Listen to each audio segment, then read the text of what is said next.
Hello everyone, how's it going? My name is Brandon and today I'm going to be doing my monthly wrap-up, which, let's be real here, the last reading wrap-up I did was, I believe it was in January. It's July, literally half the year, but you know what, it's fine. I can't believe the last time I did a wrap-up was in January. That was a long time ago. So without any further ado, I guess let's just get right into it. So one of the first books that I read for this month of July is One of Us is Lying by Karen McManus. Let's start off with the plot of this book. It was marketed as The Breakfast Club in a mystery thriller type of genre. Honestly, I was very intrigued about this book, and I heard pretty great things. I heard it was very suspenseful, it was a debut novel, and it had everything I wanted in a mystery thriller. However, I was still hesitant because it's YA. Usually, when I read YA mystery thrillers, they tend to be not as good, very disappointing in general. So, going into this book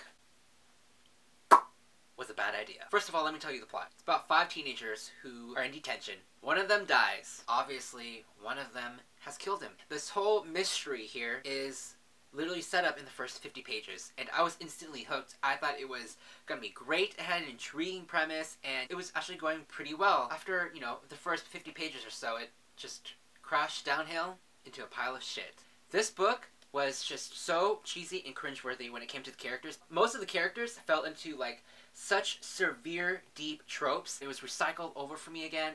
If you're new to this whole genre, like I said, this could be the book for you. However, I didn't like it at all. In fact, I was just like, oh man, not again. Here we go with another, very cliched trope YA book. It has the insta-love, the good girl, the bad boy. Obviously the bad boy has some tragic past, and oh my gosh, they're obviously gonna fall in love in the situation, and I was just over it. I read another 150 pages. Nothing was resolved. Just literally going to their backstory, trying to build character development, and I thought it was poorly done, and I didn't like that at all. I couldn't anymore. Okay, so I just DNF'd this book, and I was like, you know what? I'm just going to go straight to the end and find out who the killer is. Did I actually find out who the killer was? I'm not going to say anything in case you guys want to read this book. I was very confused.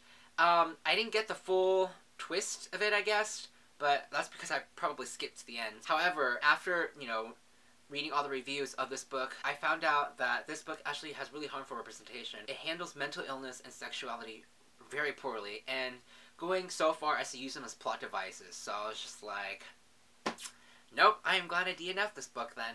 And so I would, watch out for this one if you're gonna go into it and read it, just be aware. The next book that I read was The Quill Prince by Holly Black. This book was freaking amazing. I absolutely loved it so much. So this book is about a girl who was practically raised in the fairy world, the lands, and in this world, I believe humans are actually aware of the fairies' existence. However, they keep to themselves. I won't say anything too much about this book just because it comes out in in January of next year. So that's a long while. I really liked Holly Black's writing style. I read a lot of Holly Black's books when I was a kid. It's been so long since I have read any of her books. Well, that's not true. I read The Darkest Part of the Forest, which was alright. It wasn't as good as this, though. This one was very good. So I also wrote a little spoiler-free mini review on Goodreads, and I'll leave all the links to that down below in case you guys are interested in checking that out. The next book that I read is Warcross by Marie Lu.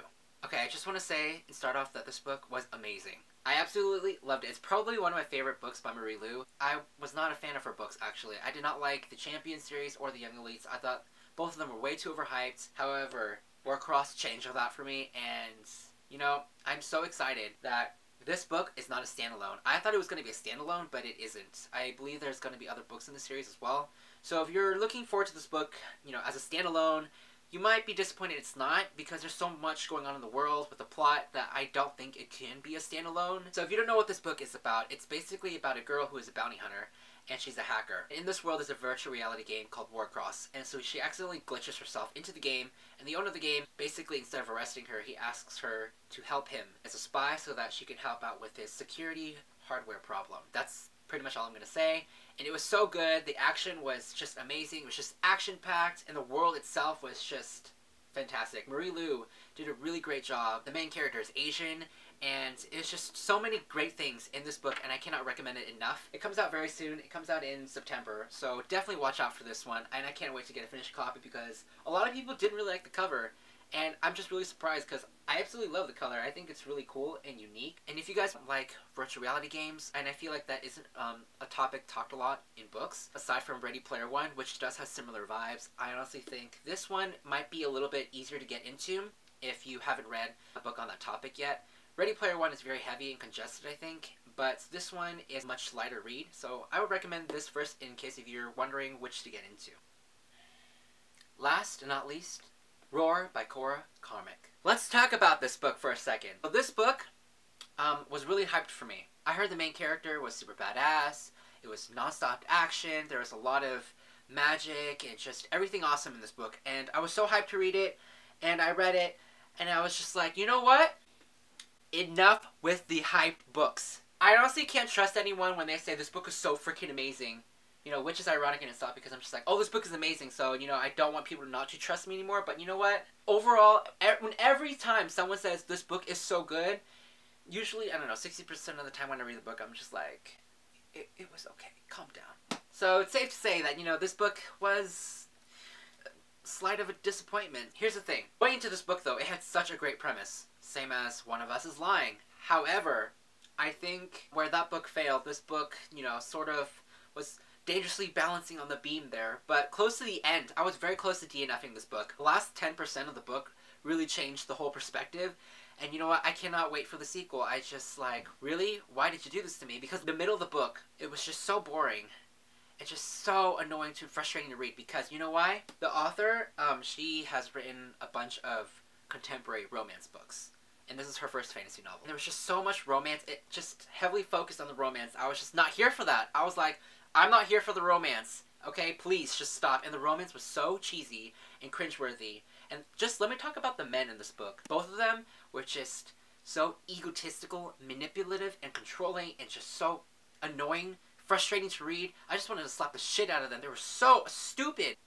I couldn't stand them, okay? If you guys don't know what this book is about, here I am just telling you what I don't like about this book when you don't even know what this book is about. It's basically about a princess named Aurora, and she doesn't have the ability or the powers to manipulate or control storms, and as the princess heir, usually her bloodline, it's unheard of. She is going to get married to man number one, who is very manipulative and just such a weakling and coward, and I hate him so much. I hope he dies in book 2, okay? Before she gets married, she stumbles upon a black market where she meets man number 2. Of all the odds of the people she meets in the black market, a hot dude. So hot guy number 2 says he does not have the ability to control storms either. He was not born with it. Here's the catch. He has the ability to control storms without being born into it. But lo and behold, she is shocked and she's just like, oh my gosh, show me, how are you doing this? So it goes on this plot, you know, she just must decide whether to stay or leave or train, and everything in the shenanigans. It's not that bad, okay? I feel like people who are new to the genre, who really like romance, will probably love this book. I didn't. I was not for the romance whatsoever. So it was alright. It was okay. However, the men in this book are completely assholes. And just maybe if you skip the romance, I feel like 50% of the book is so much better than that. Disappointing though, to say the least. Let me know down in the comments below what books you guys read for the month of July. I'll leave all the links to my social media down below in case you guys are interested in checking that out. Thank you so much for watching, guys, and I will see you guys all soon with a new video. Goodbye.